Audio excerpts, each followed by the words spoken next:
எவ்வளவோ ட்ரை பண்ணி பார்த்துட்டேன். ஆனா அவங்க முகத்த பார்க்கவே முடியல. அவங்களுக்காக செலவு பண்ணி கையில இருந்த 5 லட்சமும் 4 லட்சமா குறைஞ்சு போச்சு. இன்னைக்கு எப்படியாவது அவங்க முகத்த பார்த்தே தீருவேன். அதுக்காகத்தான் இந்த ஏற்பாட்டோட வந்திருக்கிறேன். மும்தாஜ்னது ஸ்டார் ஹோட்டல்ல புக் பண்றேன். எப்ப சார் வந்தீங்க? என் பாடி இப்பதான் வந்துச்சு. பட் என் மைண்ட் இங்கே தான் சுத்திக்கிட்டு இருக்குது. நீங்க சோப் போட்டு குளிக்கும்போது ஒரு ஹம்மிங் கொடுத்தீங்க பாருங்க. அப்பதான் நான் என்ட்ரி கொடுத்தேன். இன்னைக்கு நான் வண்டலூர் ஜூ போணும். யானை பார்க்கணும். வண்டலூர் போய் தான் நீங்க யானை பார்க்கணுமா? ஏன் உங்க பாத்ரூம்ல கண்ணாடி இல்லையா? What? No I was just kidding. இன்னைக்கு நம்ம எங்கேயுமே போறதில்ல. இங்கேயே தான் இருக்க போறோம். ஐயோ எனக்கு ஊர் சுத்தி பார்க்கணும். ஆனா எனக்கு உங்களை சுத்தி பார்க்கணும். என்ன சொல்றீங்க? இல்ல, அன்னைக்கு உங்களுடைய வெள்ளி காலுக்காக நான் ஒரு தங்க கொலுசு கொடுத்தேன். இன்னைக்கு உங்க ஜிவு காதுக்காக ஒரு ஜிமிக்கி வாங்கிட்டு வந்திருக்கேன். நீங்க முகத்தரைய தூக்குனா தானே இதை நான் உங்க காதுல ஃபிக்ஸ் பண்ண முடியும். அதுக்கே ஸ்கிரீனை தூக்கணும். என்ன? காது தானே. ஆ. ம். ஆ, என்ன மேடம் பாம்பு புத்து மாதிரி அங்கங்க ஓப்பனிங் வச்சு தச்சிருக்கீங்க? எல்லாம் உங்களுக்காக தான். இப்போ உங்களுக்கு மூக்குத்தி போடணும்னு ஆசையா இருக்கா? ஆ, மூக்குக்கு ஒரு தனி ஓப்பனிங்கா? ஏங்க எனக்கு உங்க மேல கொஞ்சம் டவுட்டா இருக்கு. என்ன? வாங்க என் கூட. ஆ, ஆ, ஆ. மேடம், இது சாதாரண டர்க்கி டவல் இல்ல. இந்த துண்டை இப்படி கழுத்துல மாட்டினாக்க பெரிய மனுஷனா அர்த்தம். இதே தலையில சுத்தினாக்க பரிவட்டனா அர்த்தம். இது இப்படி சொல்லிட்டு அக்குழுக்குள்ள விட்டா கும்புற சாமின்னு அர்த்தம். இதே இப்படி உதறிட்டா இந்த சம்பந்தம் பிடிக்கலன்னு அர்த்தம். இப்படி தரையில போட்டு தாண்டினாக்க இந்த குழந்தை என்னோடது இல்லைன்னு அர்த்தம். இப்போ இந்த டர்க்கி டவலை நான் மும்தாஜ்கிட்ட கொடுக்க போறேன். மும்தாஜ் என்ன பண்ணுதுன்னு பார்க்க போறேன். Catch it. மாட்டினீங்கல்ல இப்ப.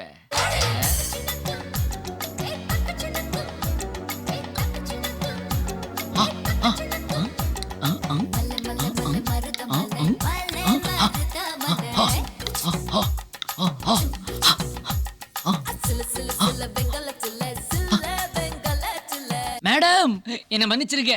நீங்க மும்தாஜ் தான். சைஸ் கொஞ்சம் பெருசா இருந்ததுனால நீங்க மும்தாஜ் இல்லையோன்னு எனக்கு ஒரு டவுட் வந்துருச்சு. என்னாகும்? சரி பரவாயில்ல, நான் மறுபடியும் மன்னிச்சிருங்க. உங்களுக்கு என்ன வேணும்னு கேளுங்க. சரி, ஹோட்டல்ல 2 அன்லிமிட்டெட் மீல் சொல்லுங்க. 2 அன்லிமிட்டெட் மீல்ஸா?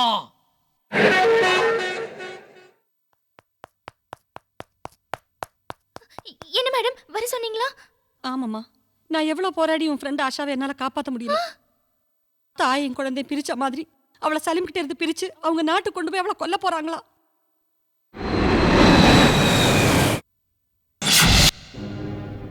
मुझे मत मारो, मुझे छोड़ दो, मुझे मत मारो.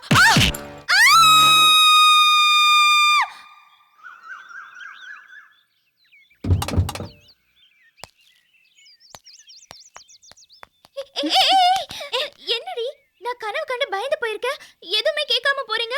எப்போ உனக்கு வரதானே இல்லைன்னா ஆச்சரியம். என்ன கனவு கண்டிருப்ப? உன் நாக்க வெட்டுறது இல்ல மூக்க வெட்டுறது அதானே? ஏய், நம்ம ஆஷாவை லாயர் காப்பாத்த முடியாதுன்னு சொல்லிட்டாங்க. அவ நாட்டுல அவளை கொன்னுட்டாங்க. அச்சு வாய பேத்துரு. இப்பதான் வக்கீல் வெட்டிக்க போறோம். அதுக்குள்ளார கனவா? அவ வாழ்க்கை நல்லா இருக்கணும்னு நினைச்சிட்டு இருக்கோம். அபசகுனமா ஏதாவது நடக்கும்னு கற்பனை கூட பண்ணாத. ஆஷா கேஸ் முடியற வரைக்கும் நீ தூங்கவே கூடாது.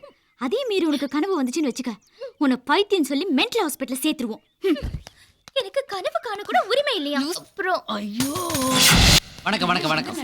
எல்லா பிரஸும் எல்லா டிவியும் வந்திருக்கீங்களா? கொஞ்சம் தள்ளிக்கங்க. ஒருத்தரா கேளுங்க. இப்ப கேளுங்க. வெறும் ரசிகரா இருந்த நீங்க இப்ப எப்படி சார் மும்தாஜை கல்யாணம் பண்ணிக்க போறீங்க?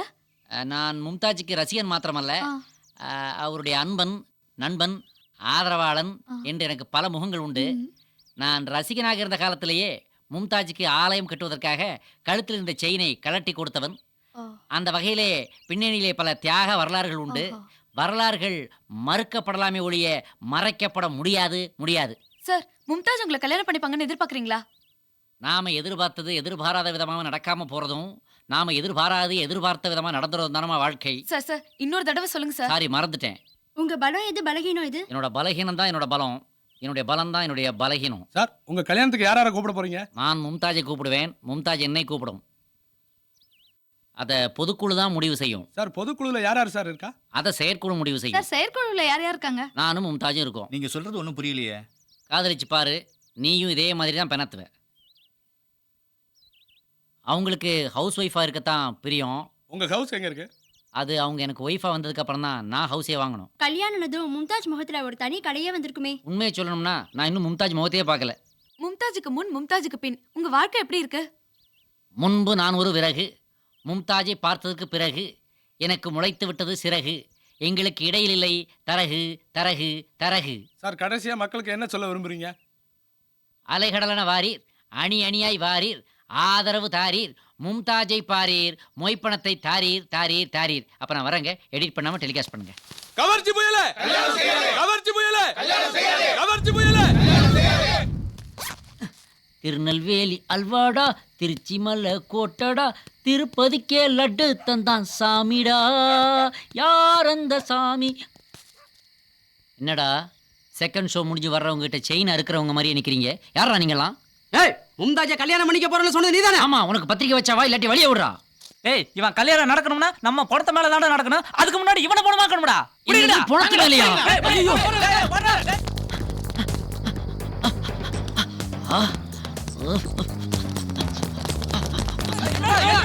எங்க தந்தை தலையில கல்யாணம் பண்ணிக்க போறா. உன்னை கொல்ல விட மாட்டேன்டா.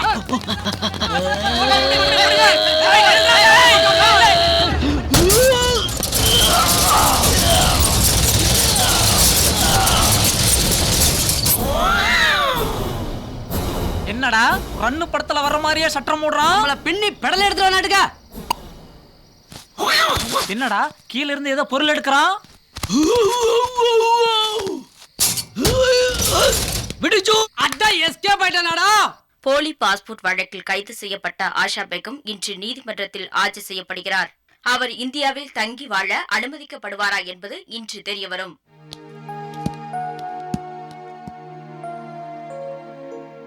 யுவர் ஆனர், குற்றம் சுமத்தப்பட்டிருக்கும் ஆஷா ஒரு மோசடி பெருவழி என்று போலீஸ் விசாரணையில் தெரிய வந்திருக்கிறது.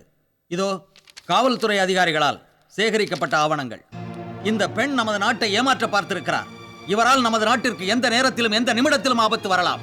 இவரை நமது நாட்டில் விட்டு வைப்பது குற்றமாகும். எனவே இவரை இந்த நாட்டை விட்டு உடனே வெளியேற்ற உத்தரவிடுமாறு கனம் கோட்டார் அவர்களை தாழ்மையுடன் கேட்டுக்கொள்கிறேன் யுவர் ஆனர். மதிப்பிற்குரிய நமது பப்ளிக் ப்ராசிக்யூட்டர் ஆஷாவால் நம் நாட்டுக்கு ஆபத்து ஏற்படும் என்றுதான் சொல்கிறாரே தவிர எந்த விதத்தில் ஆபத்து ஏற்படும் என்று சொல்ல மறுக்கிறார். காதலிச்சதால ஒரு நாட்டுக்கு ஆபத்து ஏற்படும்னா அதை விட மடத்தனமான ஒரு வாதம் இருக்கவே முடியாதுன்னு நினைக்கிறேன். வெளிநாட்டில இருந்து இல்லீகலா வந்த ஒரு பொண்ணுக்காக எதிர்த்தரப்பு வக்கீல் இப்படி பேசுறது எனக்கு ஆச்சரியமா இருக்கு. இதே நம்ம நாட்டில இருந்து ஒரு பொண்ணு அங்க போயிருந்தா அவங்க கல்யாணம் பண்ணி வச்சிருவாங்களா? கரெக்டா கேட்டீங்க சார். நம்ம நாட்டில இருந்து ஒரு பொண்ணு அங்க போய் லவ் பண்ணியிருந்தா நிச்சயமா இந்நேரம் கொண்டு இருப்பாங்க. தெரிஞ்சிருந்து இவங்களையே நீங்க காப்பாத்த நினைக்கிறீங்க? அதான் நம்ம நாட்டோட பெருமை. நம்ம நாட்டுக்கு அடக்கிறம் தேடி வந்தவங்களை காப்பாற்றணும்னு நினைக்கிறோமே, அதான் நம்ம பண்பாடு பாரம்பரியம். நம்ம நாட்டை நம்பி வந்த யாருமே கெட்டு போனதில்லை. உலகத்திலேயே மனிதனை மனிதாபிமானத்தோட பார்க்கக்கூடிய முதல் நாடு இந்தியா தான். யுவர் ஆனர், இந்த பொண்ணு நம்ம மண்ணை நம்பி வந்திருக்கா. அவளை வாழ வைக்கிறதுனால நம்ம நாட்டுக்கு தான் பெருமை. யுவர் ஆனர், காதலிக்கிறேன்னு சொல்லிட்டு வெளிநாட்டில இருந்து தீவிரவாதிகள் கூட வரலாம். அவங்க எல்லாரையும் நாம வரவேற்க முடியுமா? வெளிநாட்டில இருந்து நம்ம நாட்டுக்கு வர்றவங்கள தீவிரவாதி யாரு காதலர்கள் யாருன்னு வித்தியாசம் கண்டுபிடிக்க முடியாத அளவுக்கு நம்ம பாதுகாப்பு அதிகாரிங்க ஒன்றும் மோசமா இல்லையே. உண்மையான காதலை வாழ வைக்கணும்னு தான் சொல்ல வந்தேன். அப்படி நம்ம சட்டத்துல இடம் இல்லையே. சட்டத்தை மாத்துவோம் சார். ஒரு நல்ல விஷயத்துக்காக சட்டத்தை மாத்துறதுல ஒன்றும் தப்பு இல்லையே. தீவிரவாதம் தலைவிரித்தாடும் இந்த தருணத்தில் இவர்களுக்கு கருணை காட்டுவது வெளிநாட்டில் இருந்து வரும் தீவிரவாதத்தை ஊக்குவிப்பதாகும். மன்னிக்கணும், தீவிரவாதத்தை நம்ம பப்ளிக் ப்ராசிக்யூட்டர் ரொம்ப தப்பா நினைச்சிருக்காருன்னு நினைக்கிறேன். வக்கீலும் ஒரு விதத்துல தீவிரவாதி தான். தப்பு செய்யறவனை காப்பாத்துற வக்கீலும் ஒரு விதத்துல கிரிமினல் தான் சொல்ல வந்தேன். இவங்க காதலர்கள் தான் வெட்ட வெளிச்சமா தெரிய வருது. அதுக்கான ஆதாரங்கள்லாம் ஒப்படைக்கப்பட்டிருக்கு. இதுக்கு மேலே இவங்களை இந்த நாட்டை விட்டு வெளியேற்றணும்னு சொல்றீங்களே, வெளிநாட்டில இருந்து ஏதோ பணம் வாங்கிட்டு வந்து நீங்க இங்க பேசுறீங்களோன்னு எனக்கு ஒரு டவுட். Objection your honour. எதிர்கட்சி வக்கீல் விட்டா என்னைய தீவிரவாதின்னு சொல்லுவாங்க போல இருக்கு. காதல்ங்கிறது ஒரு பொது பிரச்சனை. சட்டம் மனுஷனால உருவாக்கப்பட்டது, காதல் இறைவனால உருவாக்கப்பட்டது. மனுஷன் நினைச்சா சட்டத்தை மாத்திடலாம். ஆனா காதல் நினைச்சாதான் ஒரு மனுஷனை நல்லவனா மாத்த முடியும். நாம கடவுளை நம்புறவங்க. இந்த காதல் ஜோடியை ஒண்ணு சேர்த்து நம்ம நாட்டிலே சேர்ந்து வாடுறதுக்கு அனுமதி கொடுக்கணும்னு நான் உங்களை கெஞ்சி கேட்டுக்கிறேன் யுவர் ஆனர். இருதரப்பு வாதங்களையும் வைத்து பார்க்கும் பொழுது குற்றம் சுமத்தப்பட்ட ஆஷா போலி பாஸ்போர்ட்டில் நாட்டை ஏமாற்ற பார்த்திருக்கிறார் என்பது தெளிவாக புரிகிறது. இவர்களுக்கு கருணை காட்டினால் அரசு வக்கீல் கூறுவது போல தீவிரவாதிகளும் ஊடுருவ வாய்ப்பு உள்ளது. எனவே ஆஷாவை நாட்டிலிருந்து உடனடியாக வெளியேற்ற இந்த நீதிமன்றம் உத்தரவிடுகிறது.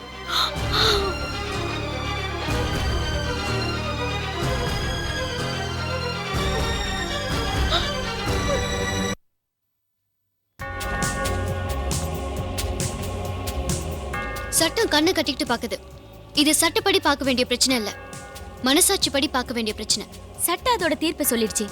ஆனா கவர்மெண்ட் இந்த காதலை சேர்த்து வைக்கிற வரைக்கும் நாங்க இந்த உலகத்தை பார்க்க விரும்பல. சார் ஃபாரின் பொண்ணுக்கு சப்போர்ட் பண்ண அந்த 3 பொண்ணுங்களும் கோர்ட்டு முன்னாடி திடீர்னு உண்ணாவிரத போராட்டம் பண்றாங்க.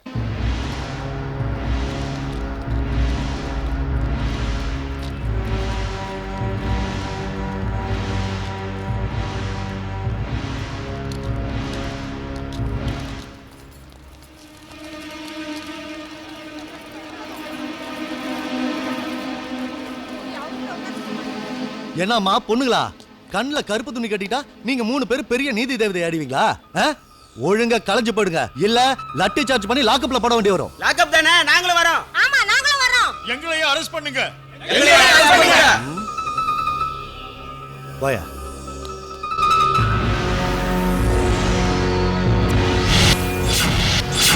நாட்டுல எவ்வளவு பிரச்சனைகள் இருக்கு. ஒரு வெளிநாட்டு பொண்ணோட பிரச்சனைக்காக ஏன் எவ்வளவு பெரிய போராட்டம் பண்றீங்க? இது 2 நாட்டுக்கு நடக்கிற போர் கிடையாது, 2 மனசுக்கு நடக்கிற போர். என்ன அவ்வளவு பெரிய காதல், அதுக்கு இவ்வளவு முக்கியத்துவம் கொடுத்து போராடுறீங்க? உலகத்துல இருக்கிற அதிசயத்திலேயே காதலுக்குன்னு இருக்கிற சின்னம் நம்ம நாட்டுல தான் இருக்கு. ஆனா அப்படிப்பட்ட நம்ம நாட்டுல இந்த காதல புரிஞ்சுக்கலனா அப்ப அந்த சின்ன எதுக்கு? அழிச்சிடலாமே. இந்த போராட்டத்துல நீங்க ஜெயிக்கலனா ஏன் ஜெயிக்காது?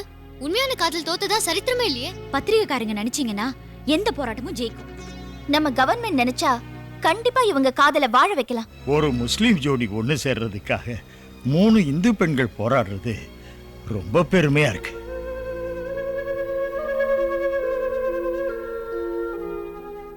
இதே மாதிரி காதல்ங்கிற பேர்ல தீவிரவாதிக ஊடுருவ மாட்டாங்களா? இப்ப மட்டும் தீவிரவாதிங்க இல்லையா? தீவிரவாதிங்க இப்படியெல்லாம் வர்றது இல்ல, ஸ்ட்ரைட்டா பாம்பு துப்பாக்கியோட வர்றாங்க. அவங்கள பிடிக்க சொல்லுங்க, பாவம் இவங்களை வாழ விட சொல்லுங்க. ஆணும் பெண்ணும் ஒருத்தர் ஆசைப்பட்டா எந்த ஊர் எந்த நாடா இருந்தா என்ன, சேர்த்து வச்சிட வேண்டியதானே?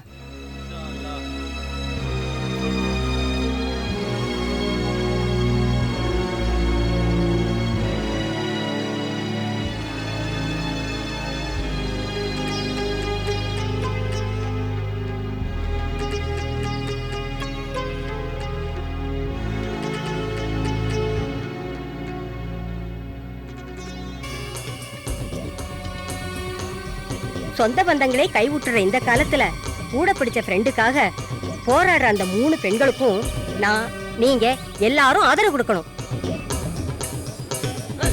இத பாருங்கம்மா, கோர்ட்டு முன்னாடி இந்த மாதிரி போராட்டம் பண்றது சட்டப்படி குற்றம். அதையும் மீறி போராடினீங்கன்னா சிவியர் ஆக்ஷன் எடுப்போம். மிரட்டாதே எல்லாரும் கிளம்பி போங்க. ஒடுக்காதே okay, we will get the permission. Come. Minister சாருங்களா, இங்க கூட்டம் அதிகமாயிட்டே இருக்கு சார். எல்லாரும் அந்த 3 பொண்ணுங்களுக்கு சப்போர்ட் பண்றாங்க. இன்னும் நிலைமை மோசமாக போல இருக்கு. இப்பெல்லாம் பப்ளிக் ரொம்ப கெட்டு போயிட்டாங்க. முன்னால எல்லாம் விலைவாசி லொட்டு லோசி பண்ணி தான் போராட்டம் பண்ணுவாங்க. இப்ப காதல் கத்திரித்த பெட்டியில் கருத்து தெரிவித்துள்ளார்.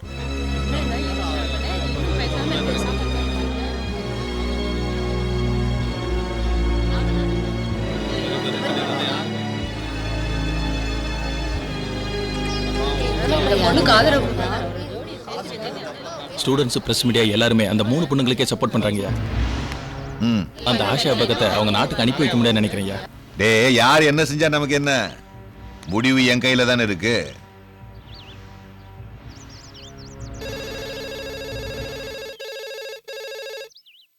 விரிவான செய்திகள். சாரு, பூஜா, நந்து மூவரின் சாத்வீக போராட்டத்தாலும் பொதுமக்களின் ஆதரவாலும் இப்பிரச்சனையை மத்திய அரசு கனிவுடன் பரிசீலிக்கும் என மத்திய உள்துறை அமைச்சர் கூறியுள்ளார்.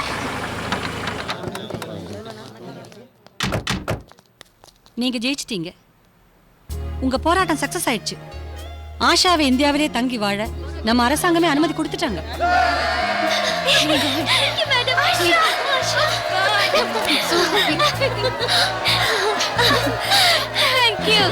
Thank you so much.